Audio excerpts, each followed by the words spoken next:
Ngasi numida wairam phongkiba kangla paudagi maruiba pau khara khangasaraka miyamda khudo tamjake kongba turelgi takhok mapa makha mapada turel kaire ichaw na miyoi lising kulom chaitheng phanglei yum lising ahum sahum humpuga manga thumjingkhrei nong tabagi sang khara hanthakarabasu imphal tureldagi kairaga haijilakpa ising kaya kongba turelda tasimbadagi turel asigi uche kol takhok mapa muslim side ta Haye hangun mapada imphal turel kaibadagi mafam kaya ising thumjingkhrei amaramda ichawa sina maram oiraga miyoi lising taraga mapan chanipan taraga mathoirom chawna chaitheng phanglei yum lising ahum chawhom humpuga mangana amang ata thoklei imphal east ki oina ichaw nanglabasinggi damak mafam kunthraga mathoida relief camp sing hangdokhrei haukiba numit marini asigi manungda state asigi tunga mafam nipugo tareta landslide thoklei Imphal East ke Haingang Wangkai Khurai Assembly Constituency amasung Senapati District na isa wasigi khwaidagi chaitheng phanglei nong tabagi sang hanthakibana maram oiraga turel singi imai hantharabasu mafam kayada ichaw mayoknabadi leptrei ichaw asina Imphal East amasung Imphal West ke mafam kayada chawna amang ata thokli ichaw na awaba nanglabasing emergency response team amasung local volunteers singna chawna mateng pangle hana Water Resource Department ki report amana haire ichaw na maram oiraga Imphal East District ki mafam kayada awaba mayoknariba sing laikai de leriba community hall amade laisang singda changjapam laure Imphal East District ki manungcha na leiba wangkhai kaithel asangbe andro parking ayang parirot amade ningthempur ki mapana singba mafam sing ising thumjindu na leire wangkhai kaithel asangbe gi oina ising thumjing khraba yum taragi imung manunggi miyoi sing hauji sentha kanglopki community hall da changjapam lauduna leire wangkhai ningthempur ki mapalgi oina su ising thumjing khraba yum kayagi imunggi miyoi sing ramji prabhu mandir da changjapam lauduna leire district asigi khwaidagi maru oiba lambi ama oiriba soibam laikai dagi SDC chapagi lambi asisu ising thumjing khibadagi gari chapa yadana leire Imphal East District Police ki SP gi office complex da ising chawna thumjingkhibana mafam aduda khamduna thamliba amade lauthokpa nang haudaba gari kaya isingna thumjingkhrei nakal amaramda Imphal turel gi longnambang kaiba mafam aduda excavator yauna yamna heavy machinery sijinaduna kariba jaga adu thingnaba honari ayamba saruk mensilaklabasu ngasi ayuk phawada mapung phana mensinba ngamdrei Khurai Haigru makhonggi oina ising chinsilakpagi sangyariba makhai handarakpa thengnarabasu Ising sensilakpadi leptrei nambolgi oinasu nambol turelgi toraba mayada leiba yum kaya ising thumlei adubo turelgi imaide phut aniromgi mayada hanthakhrei Jiribam district tasu ichaw mayoknaba haurei district asigi manungchana leiba Kamragya Muslim khulda leiba yum chaniyankhai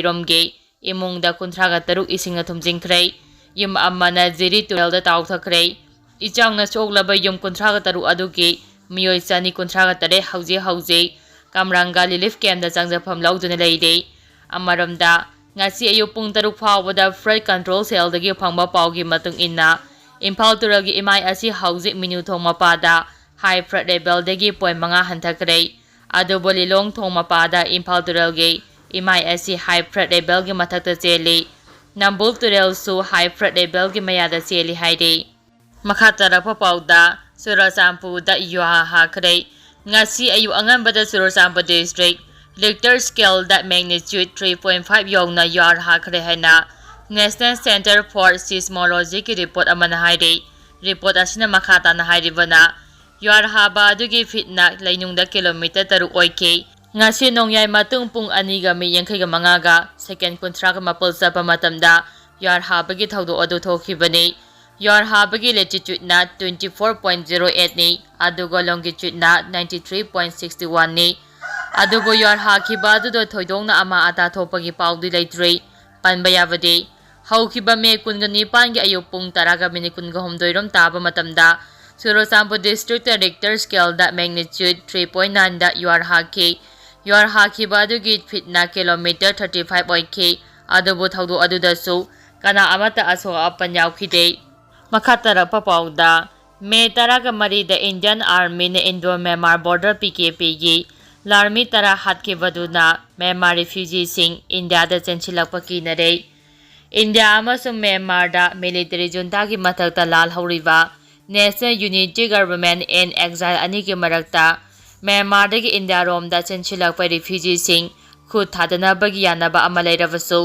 haukiba me taraga mari da Indian Army na Tengnaupa district ki Indo Myanmar border da National Unity Government ki arm wing ama oiriba PKP ki Lanmi tara hatkhibaduna Myanmar refugees in India rom da chenchilakpa kire haina news agency amagi report haide. National Unity Government in Exile asi lising aniga subna kunmathoi da Myanmar da military coup chathakiba adugi mayokta pro democracy leader oiriba Aung San Suu Kyi na lusingba National League for Democracy Party ki legislator singna sembane Myanmar gi lalhauba tara adu India gi makedegi khutongna bada laikhidabani haina phongdokravasu National Unity Government gi makedegi makoi sing adu Indian Army na faraba matung tamthina otnairaba matung hatkibani Myanmar da military coup chathakaraba matungda Indo Myanmar border gi kilometer lising machatruk sangba jaga asida Myanmar lalauba sing asi India force ka understanding amage makada lairibani aduba me taraga mari da Indian Army na border da Myanmar gi lalhauba tara hatkibasina National Unity da sauna ninghanaba ama leire mamangi matamda Myanmar gi label group sing amasung refugee sing Northeast India gi state sing da changsinduna changjafam lauramba adu thagdo aduna akiba ama phaurakle madak asida New Delhi gi makedegi haukiba chai kaya ase Myanmar ga lonariba international border da sambal khaba gi thabak satharakiba asina mirol kaya border asida leiriba ethnic community sing na chathok chasin toromba gi nungaiba adu phangdrei refugee sing gi makedegi media da phongdorakibada me taraga mari gi thagdo adu Indian force gi makedegi makhata na refugee sing da adugomba miha mipung gi thagdok sing adu chatharakadra haibagi akiba lei haukiba mamangi sahi mari rom gi matam asidadi adugomba thagdo amata laikhide Indian force na Myanmar sing da khud thaba ase handaki asina ahanbane hairiba thong asi makhata na chatharakpa yai National Unity Government gi arm wing ama oiriba PKP gi kedar tara adu tamuda naungna lingkhatpa camp ta chatkibani adubu Indian Army na makhoiba pharaga hatkibani haide makatarakpa pauda ikonewa Manipur gi Go Green campaign changsile hairokpa tu laitan gi SIC gi ima ibel amadi sahi nauriba angang singa puna khusamnaraga mafam chadana turel khongbalda lambi sorok yaungna tonga ba mafam kaya da langthoktuna chaidina leramba plastic gi polam kaya khomgatlaga thambiramba amasung ikonewa Manipur ga punna environment kanaba Go Green campaign changsilaga lakliba ase henna mai papa ngamnaba saruk yabibagi tanja aduni haide ikonewa Manipur gi cherol amana haidibana environment kanaba lu banamba lamdam ama ohennaba plastic pollution hanthanabagi thodang adu lorokpani ikonewa Manipur da miyamna haijaningbadi aikona plastic langthokpa toklase mai thadokpa tawbiragasu mafam chana thambiyu plastic khakta natana atopa waste khudimaksu haujikti sel onthoklase kanaba hiramda onthoklase arembada langthoktuna environment da akaiba piba lebak lehauda soanba aduga tonga